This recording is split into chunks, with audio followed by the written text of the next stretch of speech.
Hello, my name is Colin, and I'm a member of Alcoholics Anonymous. Today, I'm going to be reading the stories from the 4th edition of the Big Book of Alcoholics Anonymous. We're going to start with Part 1, Pioneers of AA, which is on page 170. Part 1, Pioneers of AA. Dr. Bob and the 9 men and women who here tell their stories were among the early members of AA's first groups. All 10 have now passed away of natural causes, having maintained complete sobriety. Today, hundreds of additional AA members can be found who have had no relapse for more than 50 years. All of these, then, are the pioneers of AA. They bear witness that release from alcoholism can really be permanent. And then we will do the first story in that section, which is Dr. Bob's Nightmare, and that's down here on page 171. So Dr. Bob's Nightmare. A co-founder of Alcoholics Anonymous, the birth of our society dates from his first day of permanent sobriety, June 10, 1935. To 1950, the year of his death, he carried the AA message to more than 5,000 alcoholic men and women, and to all these he gave his medical services without thought of charge. In his prodigy of service, he was well assisted by Sister Ignatia at St. Thomas Hospital in Akron, Ohio, one of the greatest friends our fellowship will ever know. I was born in a small New England village of about 7,000 souls. The general moral standard was, as I recall, far above the average. No beer or liquor was sold in the neighborhood, except at the state liquor agency, where perhaps one might procure a pint if he could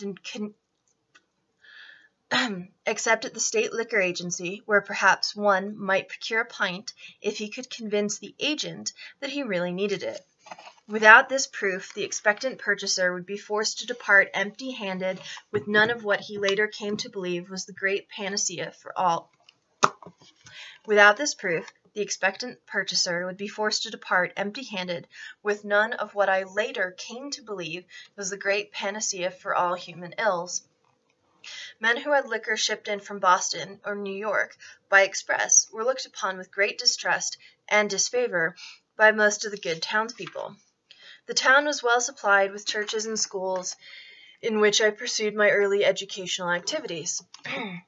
My father was a professional man of recognized ability, and both my father and mother were most active in church affairs. Both father and mother were considerably above the average intelligence. Unfortunately for me, I was the only child, which perhaps engendered the selfishness which played such an important part in bringing on my alcoholism. From childhood through high school, I was more or less forced to go to church, Sunday school, and evening service, Monday night Christian Endeavor, and sometimes a Wednesday evening prayer meeting. This had the effect of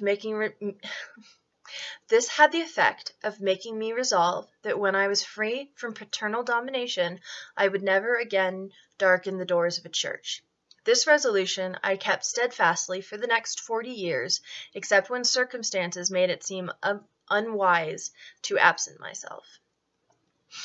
After high school came 4 years in one of the best colleges in the country, where drinking seemed to be a major extracurricular activity. Almost everyone seemed to do it. I did it more and more, and had lots of fun, without much grief, either physical or financial.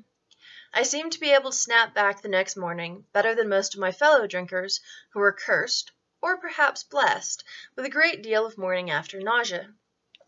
Never once in my life have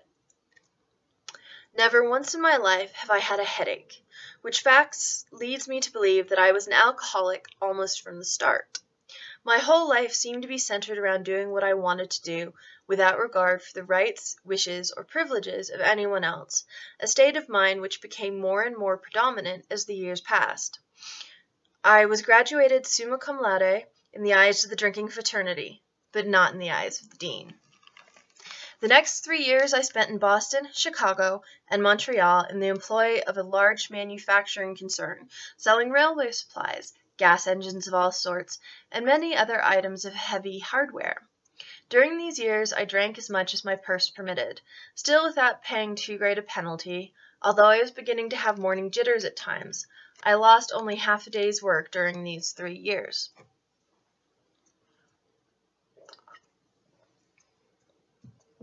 My next move was to take up the study of medicine, entering one of the largest universities in the country.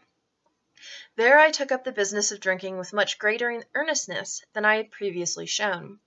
On account of my enormous capacity for beer, I was elected to membership in one of the drinking societies, and soon became one of the leading spirits.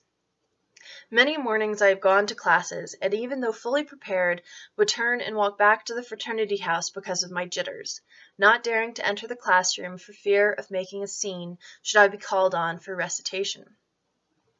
This went from bad to worse until sophomore spring when, after a prolonged period of drinking, I made up my mind that I could not complete my course, so I packed my grip and went south to spend a month on a large farm owned by a friend of mine.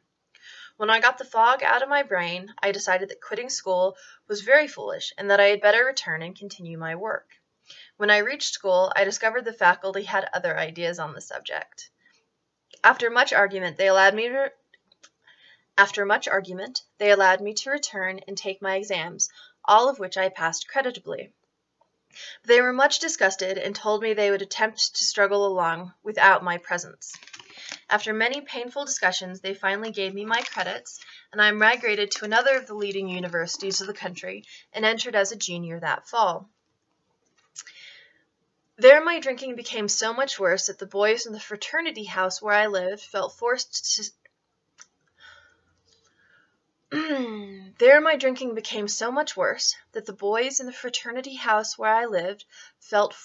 to send for my father, who made a long journey in the vain endeavor to get me straightened around.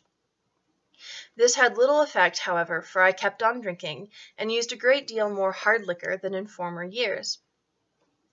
Coming up to final exams, I went on a particularly strenuous spree. When I went in to write the examination, my hand trembled so I could not hold a pencil. I passed in at least 3 absolutely blank books.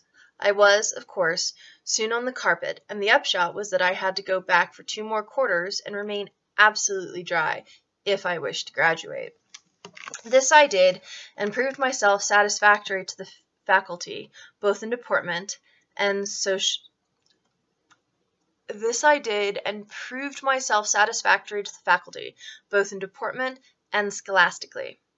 I conducted myself so creditably that I was able to secure a much coveted internship in a western city, where I spent 2 years. During these 2 years I was kept so busy that I hardly left the hospital at all. Consequently, I could not get into any trouble. When these 2 years were up, I opened an office downtown. I had some money, all the time in the world, and considerable stomach trouble. I soon discovered that a couple of drinks would alleviate my gastric distress, at least for a few hours at a time, so it was not at all difficult for me to return to my former excessive indulgence. By this time I was beginning to pay very dearly physically, and, in hope of relief, voluntarily incarcerated myself at least a dozen times in one of the local sanitariums. I was between Scylla and Charybdis now, because I did not drink my stomach tortured me, and if I did, I was between Scylla and Charybdis now, because if I did not drink, my stomach tortured me, and if I did, my nerves did the same thing. After 3 years of this, I wound up in the local hospital, where they attempted to help me, but I would get my friends to smuggle me a quart, and I would steal the alcohol about the building, so that I rapidly worsened.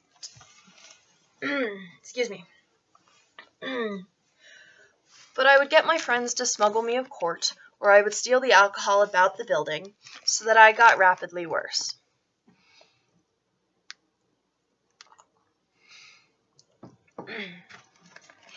Finally, my father had to send a doctor out from my hometown who managed to get me back there in some way, and I was in bed for 2 months before I could venture out of the house. I stayed about town a couple of months more and then returned to resume my practice. I think I must have been thoroughly scared by what had happened, or by the doctor, or probably both, so that I did not touch a drink again until the country went dry. With the passing of the 18th Amendment, I felt quite safe. I knew everyone would buy a few bottles or cases of liquor as their exchequers permitted, and that it would soon be gone. Therefore, it would make no great difference, even if I should do some drinking. At that time I was not aware of the almost unlimited supply the government made it possible for us doctors to obtain, neither had I any knowledge of the bootlegger who soon appeared on the horizon. I drank with moderation at first, but it took me only a relatively short time to drift back into the old habits which had wound up so disastrously before. During the next few years I developed two distinct phobias. One was the fear of not sleeping, and the other was the fear of running out of liquor. Not being a man of means, I knew that if I did not stay sober enough to earn money, I would run out of liquor. Most of the time, therefore, I did not take the morning drink which I craved so badly, but instead would fill up on large doses of sedatives to quiet the jitters, which distressed me terribly. Occasionally I would yield to the morning craving, but if I did, it would be only a few hours before I would be quite unfit for work. This would lessen my chances of smuggling some home that evening, which in turn would mean a night of futile tossing around in bed, followed by a morning of unbearable jitters. During the subsequent 15 years I had sense enough never to go to the hospital if I had been drinking, and very seldom did I receive patients. I would sometimes hide out in one of the clubs of which I was a member, and had the habit at times of registering at a hotel under a fictitious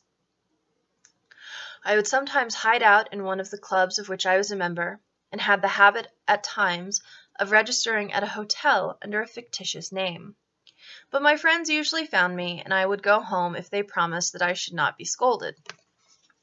If my wife was planning to go out in the afternoon, I would get a large supply of liquor and smuggle it home and hide it in the coal bin, the clothes chute, over door jambs, over beams in the cellar, and in cracks in the cellar tile. I also made use of old trunks and chests, the old can container, and even the ash container. The water tank on the toilet I never used, because that looked too easy. I found out later that my wife inspected it frequently. I used to put 8 or 12-ounce bottles of alcohol in a fur-lined glove and toss it onto the back airing porch when winter days got dark enough. My bootlegger had hidden alcohol at the back steps where I could get it at my convenience.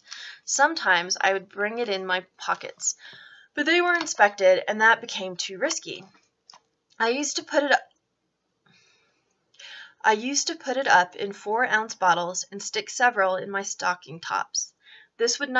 This worked nicely until my wife and I went to see Wallace Beery in Tug About Annie, after which the pant leg and stocking racket were out.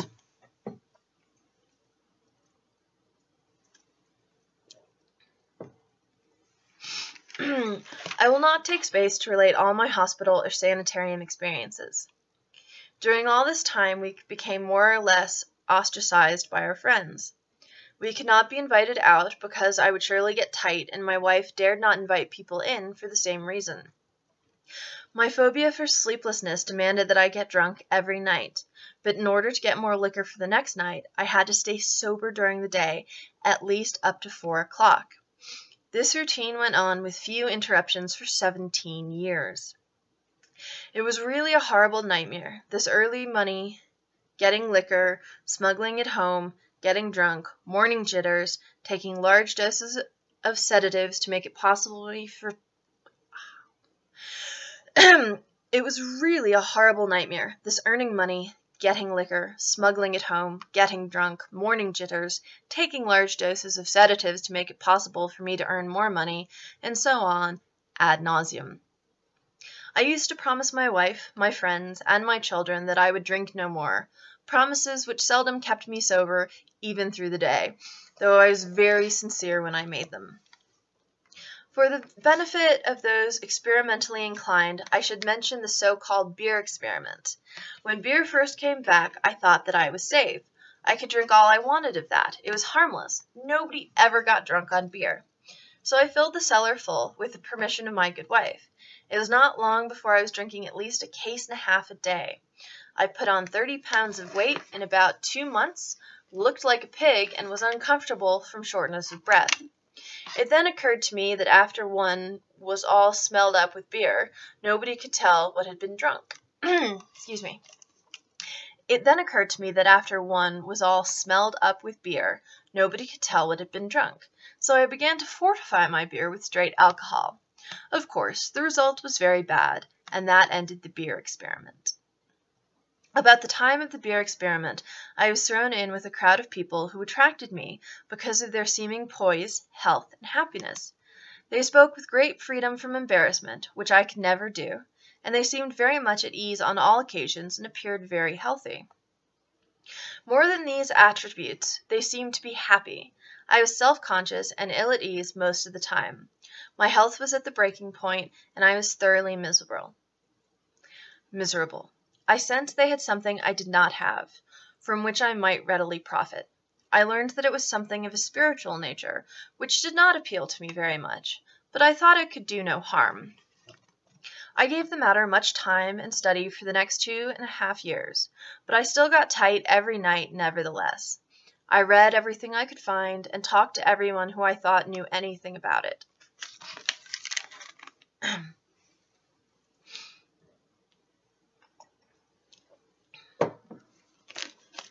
My wife became deeply interested, and it was her interest that sustained me, though I at no time sensed that it might be an answer to my liquor problem.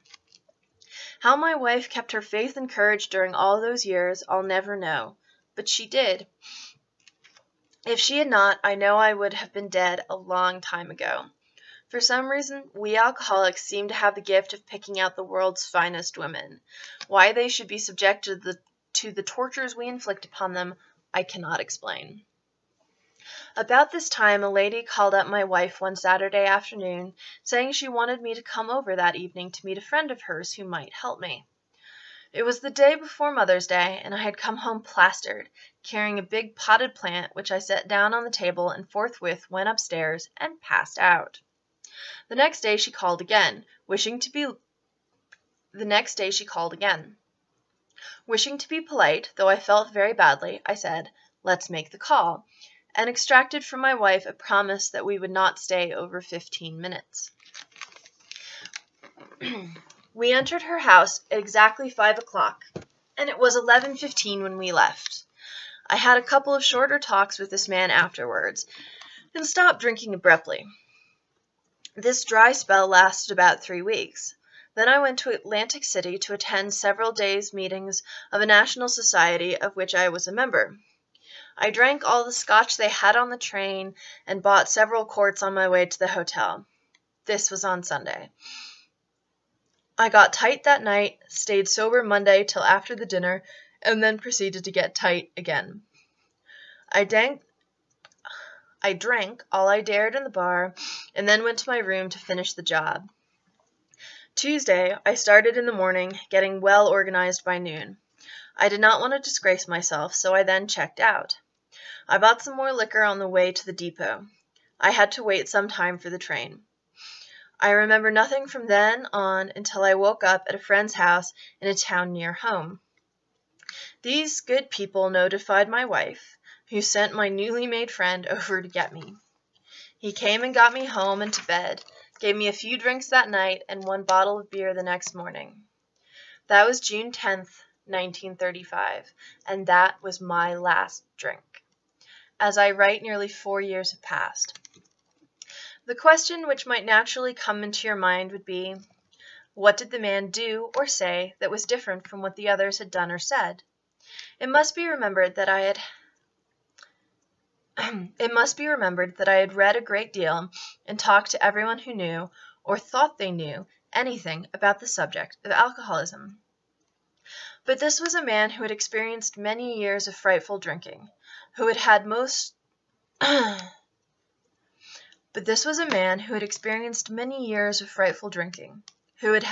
all the drunkard's experiences known to man, and who had been cured by the very means I had been trying to employ, that is to say, the spiritual approach.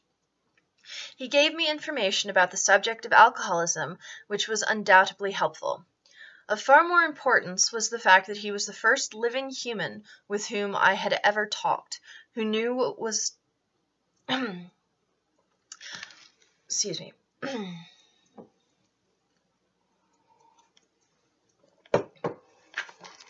Of far more importance was the fact that he was the first living human with whom I had ever talked who knew what he was talking about in regard to alcoholism from actual experience. In other words, he talked my language. He knew all the answers, and certainly not because he had picked them up in his reading. It was a most wonderful blessing to be relieved of the terrible curse with which I was afflicted. My health is good, and I have regained my self-respect and the respect of my colleagues. My home life is ideal, and my business is as good as can be expected in these uncertain times. I spend a great deal of time passing on what I learned to others who want and need it badly. I do it for 4 reasons. 1, a sense of duty. 2, it is my pleasure. 3, because in so doing I am paying my debt to the man who took time to pass it on to me. And 4, because every time I do it, I take out a little more insurance for myself against a possible slip. Unlike most of our crowd, I did not get over my craving for liquor much during the first 2½ years of abstinence. It was almost always with me, but at no time have I been anywhere near yielding. I used to get terribly upset when I saw my friends drink and knew I could not, but I schooled myself to believe that though I once had the same privilege, I had abused it so frightfully that it was withdrawn. So it doesn't behoove me to squawk about it, for, after all, nobody ever had to throw me down and pour liquor down my throat. If you think you are an atheist, an agnostic, a skeptic, or have any other form of intellectual pride which keeps you from accepting what is in this book, I feel sorry for you. If you still think you are strong enough to beat the game alone, that is your affair. But if you really and truly want to quit drinking liquor for good and all, and sincerely feel that you must have some help, we know that we have an answer for you. It never fails if you go about it with 1/2 the zeal you had been in the habit of showing when you were getting another drink. I'm going to try that one again. It never fails if you go about it with 1/2 the zeal you had been in the habit of showing when you were getting another drink. Your Heavenly Father will never let you down.